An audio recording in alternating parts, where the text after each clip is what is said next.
Sports News now. Eziagulu 2 have emerged champions of the Anambra East and West Youth Soccer Tournament, tagged Akoma Challenge Cup competition after beating Ameze by a lone goal in the final match. The coordinator of the tournament, Mr. Chinedu Obidigwe, says the objective of the tournament is to achieve reconciliation, brotherliness and peaceful coexistence among feuding communities in the two local government areas.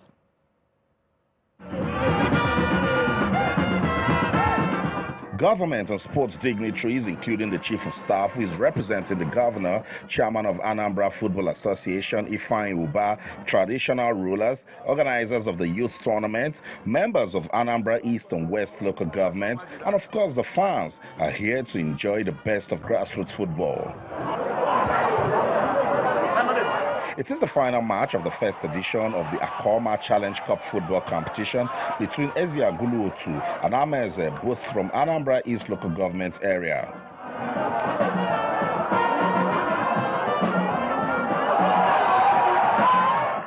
You know, it's the Governor Obiano's interest to encourage youths to be gainfully participating in sports. And this is why he has created a sports agency. I know that this is going to help immensely to develop sports because it's kind of creating an opportunity for us for talent hunts.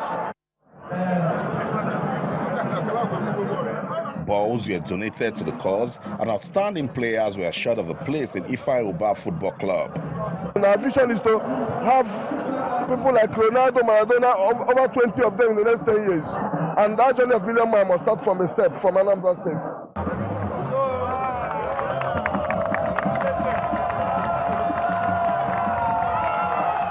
Orientation must not be inside the hall. Orientation sometimes will be at another like this, where you display your character, you display your talent, and also you showcase the stuff you are made of. The champions received a trophy and a cash prize of 1 million naira. The runners-up went home with $500,000 naira, while the third-place winner, Enugu Otuwod, got 300,000 naira. On our shows now, Chelsea have made it 3 wins from 3 Premier League games as they overcome a stubborn test from Newcastle United today at St. James Park. Eden Hazard scored from the spot of the 76th minute to get Chelsea off the mark. DeAndre Yelden's late own goal earned the Blues all 3 points after it appeared as though Giselle's strike had given Newcastle a share of the points. Watford also maintained their perfect start to the new season, beating Crystal Palace 2-1 to move to second on the log. Roberto Pereira scored his 3rd goal in as many games with an exquisite curling effort before Jose Holebas added a 2nd. Fulham defeated Burnley 4-2 to complete Sunday's action.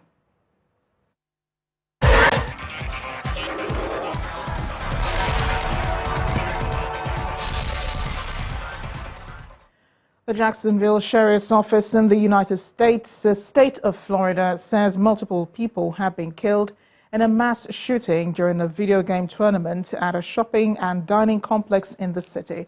Initial reports said 4 people were killed of the 11 people who were shot at the Jacksonville landing, according to the Sheriff's Office. The landing is an open-air marketplace with stores, bars, and restaurants in downtown Jacksonville along the St. Johns River. In a video that was being streamed online on the Twitch platform, several gunshots were heard and people were screaming. Florida has seen several mass shootings in recent years, including at the Pulse nightclub shooting in Orlando in 2016 and the Marjorie Stoneman Douglas School in Parkland in February this year. Worldwide tributes have been pouring in for U.S. Republican Senator John McCain, who died Saturday afternoon after discontinuing treatment for an aggressive form of brain cancer. Past U.S. President Barack Obama said he and McCain shared a fidelity to something higher, while George W. Bush described him as a patriot of the highest order. Current U.S. President Donald Trump tweeted his deepest sympathies to the McCain family, but did not comment on his life, saying, "My deepest sympathies and respect go out to the family of Senator John McCain. Our hearts and prayers are with you." Honor for the late Republican senator spread from the United States and beyond.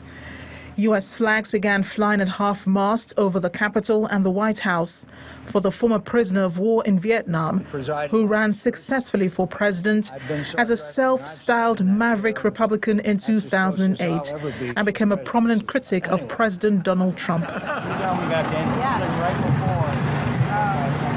Outside the funeral home where his remains were taken on Saturday, dozens of Arizona residents gathered to pay their respects. Former Presidents Barack Obama and George W. Bush and former Vice President Joe Biden, expected to give eulogies at the funeral, tweeted their respects and condolences.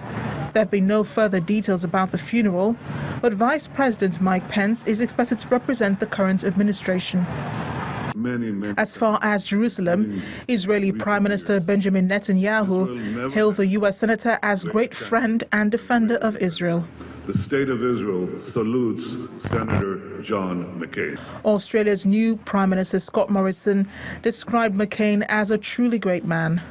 He embodied everything that we respect and value and love about our American friends. The late John McCain was a U.S. Senator for over 3 decades. He had been battling glioblastoma, an aggressive brain cancer discovered by his doctors in July 2017. On Friday, his family announced he had decided to discontinue treatment. A statement from his office on Saturday said McCain had died in Arizona, surrounded by family members. Fellow senators, Mr. President. Zimbabwe's Emmerson Mnangagwa has been sworn in as president, promising a brighter tomorrow for citizens.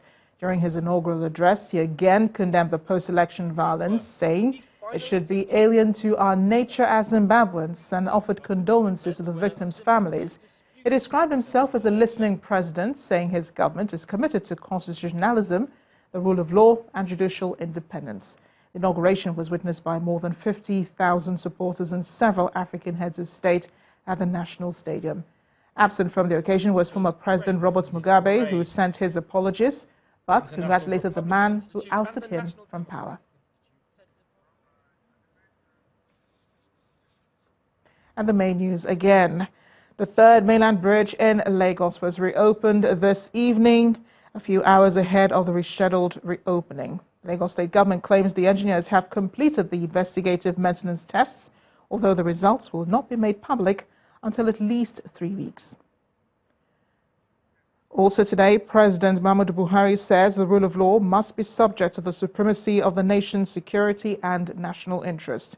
President Buhari, who was speaking at the 58th annual conference of the Nigerian Bar Association, tasked lawyers to contribute to the nation's social justice by promoting respect for the rule of law. And at least 4 persons have been killed in a shooting at an entertainment complex in Jacksonville, Florida, in the United States. That is the news at 10 tonight. Thank you for watching. I am Amarachi Ubani. Good night.